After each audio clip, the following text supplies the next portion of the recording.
ఇప్పుడు ఈటల రాజేందర్ గారు ఆయన మాట్లాడే హక్కు ఆయనకు లేదు. ఎందుకంటే ఆ రోజు కేసీఆర్ గారు ప్రోటోకాల్ పాటిస్తలేనప్పుడు ఈటల రాజేందర్ గారు బీఆర్ఎస్ లోనే ఉన్నారు. మరి అప్పుడెందుకు మాట్లాడలేవు నువ్వు మరి కేసీఆర్ గురించి?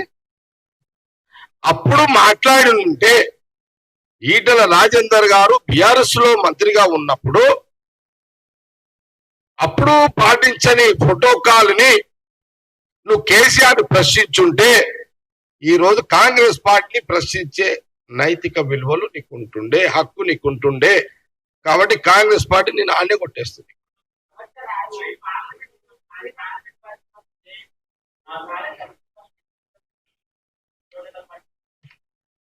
విలువలేదని ఎట్లా అనుకుంటున్నారు మీరు?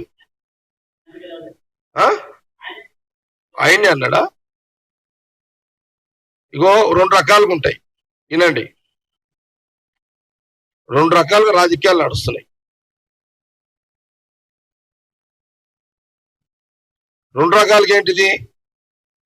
పిలిస్తే పోకుండా ఉండి పిలుస్తలేము అని బురద తల్లి బదలాం చేసేదానికి ఎక్కువ పబ్లిసిటీ వస్తుంది. బహుశా ఈటల రాజేందర్ గారు ఆ లైన్ లో పనిచేస్తున్నట్టు రాజకీయంగా, ఆ టైప్ పాలిటిషియన్స్.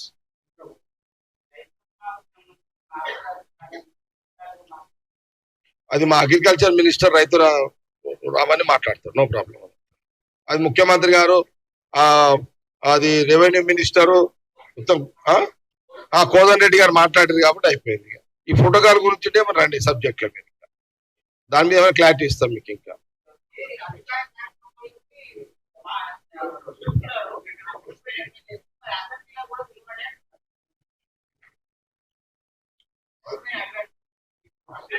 సీను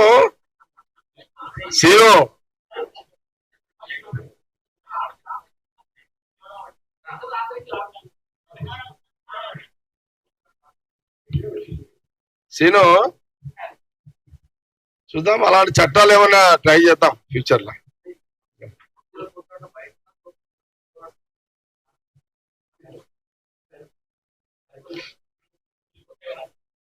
ఇప్పుడు ఒక సీరియస్ మ్యాటర్ ఏంటంటే, తెలంగాణ ప్రజలకు మేము చెప్పదలుచుకుంది, కాంగ్రెస్ పార్టీ, కాంగ్రెస్ ప్రభుత్వము, నేను కూడా చెప్పదలుచుకుంది ఏంటంటే,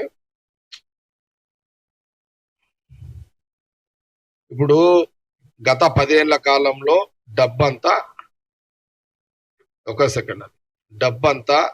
విచ్చలవిడిగా పద్ధతి లేని ఖర్చు చేసి ఆ 10 ఏళ్ళు పరిపాలన వాళ్ళు చేశారు. ఇప్పుడు మీకు ఒక ఎగ్జాంపుల్ చెప్తాను. మీకు చిన్న కొంత మీకు ఈజీగా అర్థమయ్యే ఎగ్జాంపుల్ చెప్తా. రాష్ట్ర విభజన జరిగేటప్పుడు కాంగ్రెస్ గవర్నమెంట్, కిరణ్ కుమార్ రెడ్డి ముఖ్యమంత్రిగా, లాభంతో కూడుకున్న అడిషనల్ ఫండ్స్ 60,000 కోట్లు పైసలు శిలకు ఫైనాన్స్ లో పెట్టి రాష్ట్ర విభజన జరిగింది. ఇది చాలా స్పష్టంగా వినాలి అందరు కూడా. సోనియా గాంధీ, రాహుల్ గాంధీ గారు రాష్ట్రం ఇచ్చినప్పుడు, తెలంగాణ రాష్ట్రం ఇచ్చినప్పుడు అప్పులతోటి మీకు రాష్ట్రం ఇవ్వలే. తెలంగాణ రాష్ట్రం 60,000 కోట్ల నిధులు ట్రెజరీలో ఉంచి రాష్ట్రాన్ని ఇవ్వడం జరిగింది. తెలంగాణ ప్రజలు కేసీఆర్ కుటుంబానికి పరిపాలన అవకాశం ఇచ్చారు. ఆ 60,000 ఎటువైనాయో లెక్కలేదు, దేనికి ఉపయోగించారో లెక్కలేదు. మిగతా 5 లక్షలు, 6 లక్షలు, 7 లక్షలు 10 ఏళ్ల కాలంలో 5-6 లక్షల కోట్ల అప్పు చేసి వాళ్ళు అప్పు చేసిర్రు, ప్రజలు వాళ్ళని దించేశారు. మా పరిస్థితి ఏంది? అప్పుడు కాంగ్రెస్ ప్రభుత్వం ఏమో రాష్ట్రం ఇచ్చేటప్పుడు మీకు 60,000 శిలకిచ్చి మీకు ప్రభుత్వం ప్రజలు ఇస్తే, మీరు అప్పులు చేసి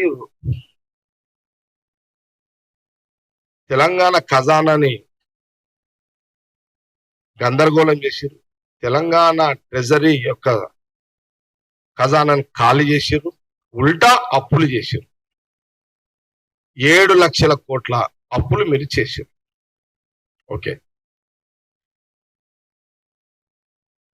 మాకు అధికారం ఇచ్చారు, కాంగ్రెస్ పార్టీకి అధికారం ఇచ్చారు.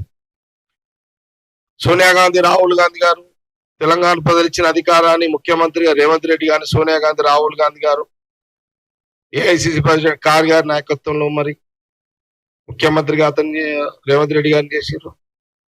ముఖ్యమంత్రి రేవంత్ రెడ్డి గారు, ఫైనాన్స్ మినిస్టర్ బట్టి గారు, డిప్యూటీ సీఎం అండ్ మిగతా మా ఉత్తమ్ కుమార్ రెడ్డి గారు, మిగతా మా మంత్రులందరూ